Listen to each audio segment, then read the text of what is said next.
Jai Hind everyone, welcome you all to Force Defense Academy. Today in this video we will explore INSTC corridor. क्या है ये corridor, क्यों बनाया गया, किसको सब्स्टिट्यूट करेगा ये। और अभी कुछ समय पहले की न्यूज़ है कि जो INSTC कॉरिडोर है इसके थ्रू रशिया ने इंडिया को सप्लाई किया है कोल। ये न्यूज़ बहुत ज़्यादा तो वायरल नहीं हुई, बहुत ज़्यादा मीडिया ने इसे कवर नहीं किया, लेकिन ये ट्रू है कि रशिया ने वाया ट्रेन इंडिया को ट्रांसपोर्ट किया है कोल। किस रूट के थ्रू? INSTC के थ्रू। ये INSTC है क्या, ये देखते हैं।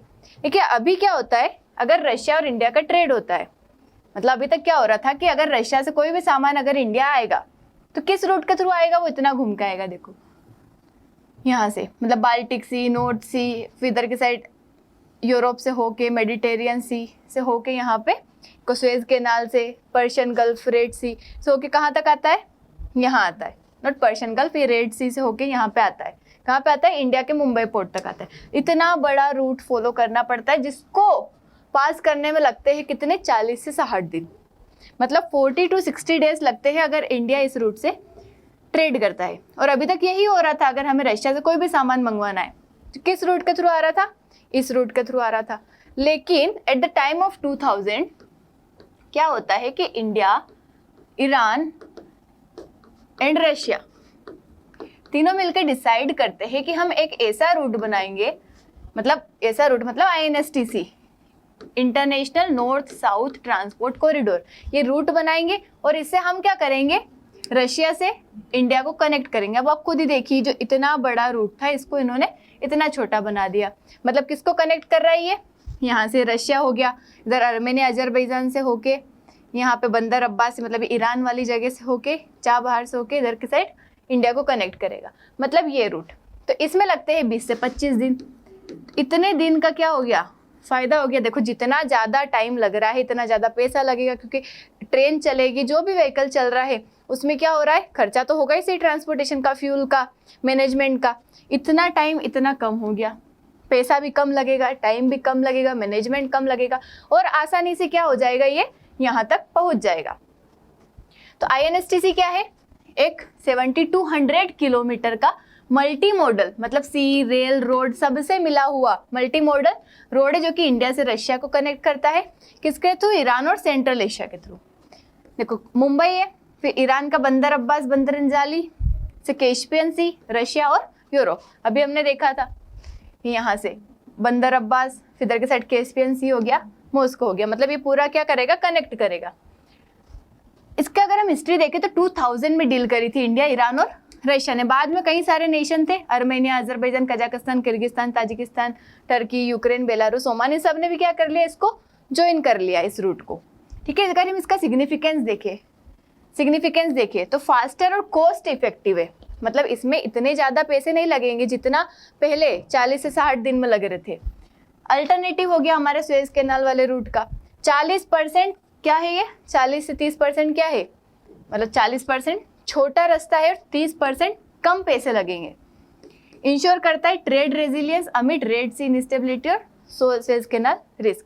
मतलब अभी क्या होता है, जैसे कुछ समय पहले रेड सी क्राइसिस हो गया था, मतलब जो हुतीस थे यमन के, उन्होंने अटैक करने लग गए थे। वो जो भी ट्रांसपोर्ट मतलब वहाँ से जाता था रेड सी से होकर पास होता था, सुएज कैनाल वाले रास्ते को बंद कर देते हैं जब लड़ाई वगैरह हो जाती है, एक दूसरे पर अटैक करने लग जाते।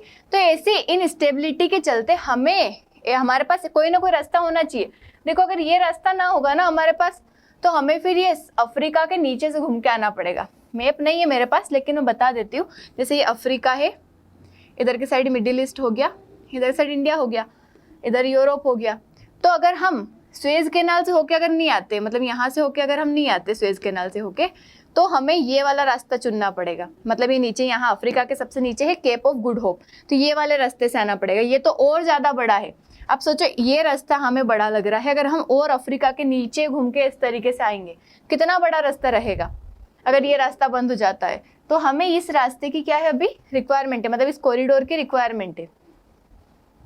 इसी के जैसे एक और कॉरिडोर है IMEC नाम का, ये एक्स्ट्रा इन्फॉर्मेशन बता देती हूँ, इसकी हमने डेडिकेटेड एक वीडियो बना रखी है।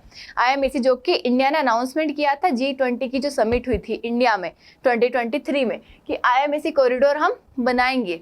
ये भी वही है, India middle east Europe economic corridor, मतलब इंडिया से मिडिल ईस्ट को कनेक्ट करेगा, मिडिल ईस्ट से यूरोप को कनेक्ट करेगा।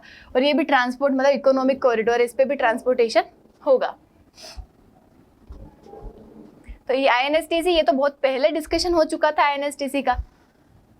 Alternative for Russia and Iran, देखो रशिया के ऊपर भी सैंक्शंस लगा रखे यूएस ने, ईरान के ऊपर भी सैंक्शंस लगा रखे, तो उसको बाईपास करने का काफ़ी अच्छा अल्टरनेटिव है, मतलब स्ट्रेटेजिक अल्टरनेटिव है रशिया और ईरान के लिए कि वेस्टर्न सैंक्शन को ये बाईपास कर सकते हैं इसके थ्रू।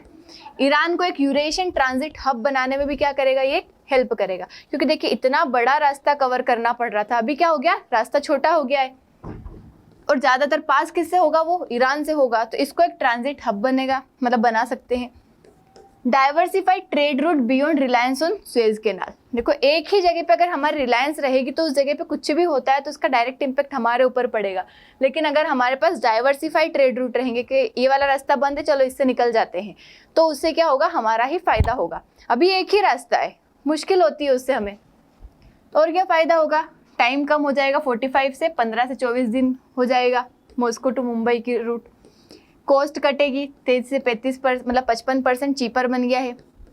कॉम्प्लीमेंट करेगा अदर कॉरिडोर जैसे अशगाबाद एग्रीमेंट, मतलब ये एक एग्रीमेंट हुआ था 2011 में, अशगाबाद जो कि एक जगह है कहाँ पे, तुर्कमेनिस्तान में, ये भी मल्टी मॉडल ट्रांसपोर्ट, मतलब एक एग्रीमेंट हुआ था कि कुछ जगहों को क्या करेंगे, कनेक्ट करेंगे, सेंट्रल एशिया से पर्शियन गल्फ को कनेक्ट करने की बात करी थी, तो वो भी इसके अंदर ही आ गया। ये छोटा रूट था, इसको और बड़ा कर दिया है, एक्सपांड कर दिया है। कई सारे डेवलपमेंट ऑलरेडी हो चुके हैं, देखो रूट अगर स्टार्ट हो गया मतलब डेवलपमेंट हो चुके हैं। वैसे अभी टाइम नहीं बताया गया था कि ये कंप्लीट हो गया है, बहुत ज़्यादा इतनी न्यूज़ भी नहीं आई, मतलब ऐसा था कि हो रहा है, कंस्ट्रक्शन हो रहा है, बन रहा है, क्योंकि 2000 में डिक्लेयर कर दिया गया था, लेकिन अभी ट्रांसपोर्ट भी हो चुका है।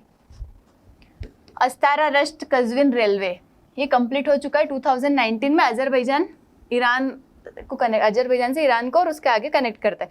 तो अस्तारा ईरान अजरबैजान की बॉर्डर पे है, रश्त जो है कैस्पियन सी के पास है, और कज़विन जो है मेजर जंक्शन है, कनेक्ट करता है तेहरान और उसके beyond. Iran Russia railway link, Rasht Astara under development to bridge missing sanctions, मतलब ये जो है ये अभी अंडर डेवलपमेंट है, कुछ तो ऑलरेडी हो चुका है और कुछ क्या है, अंडर डेवलपमेंट है।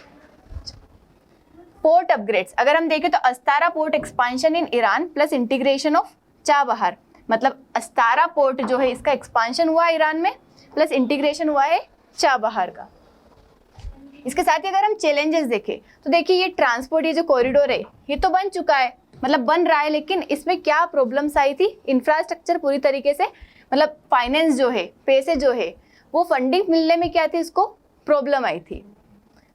उसके साथ ही रीजनल इंस्टेबिलिटी, कई सारी वॉर चल रही है, इजराइल ईरान की हो रही है, चाबहार जो है अभी जैसे इजराइल ने ईरान के ऊपर अटैक कर दिया, चाबहार पे इंस्टेबिलिटी आ गई थी। उसके बाद कई सारे आर्मेनिया अजरबैजान जैसे नेशन में क्या होता है, लड़ाइयाँ होती रहती है। करंट अगर देखें तो investment aim to complete corridor, मतलब इसी साल कंप्लीट होने का एम है। Revived interest due to global trade and geopolitical shift, मतलब जिस तरीके से जियोपॉलिटिकल शिफ्ट हो रहा है, वेस्टर्न सैंक्शंस बढ़ रहे हैं, तो इस कॉरिडोर की रिक्वायरमेंट क्या हो रही है, इंक्रीज हो रही है। वहीं ongoing monitoring by India, India क्या करता है, इसके ऊपर मॉनिटर करता रहता है। तो देखो ये INSTC क्या है, एक स्ट्रेटेजिक मल्टी मॉडल कॉरिडोर है जो कि रीशेप करता है ट्रेड बिटवीन इंडिया, रशिया और ईरान। तो that's all about INSTC। I hope आपको समझ आया होगा। Thank you so much. जय हिंद।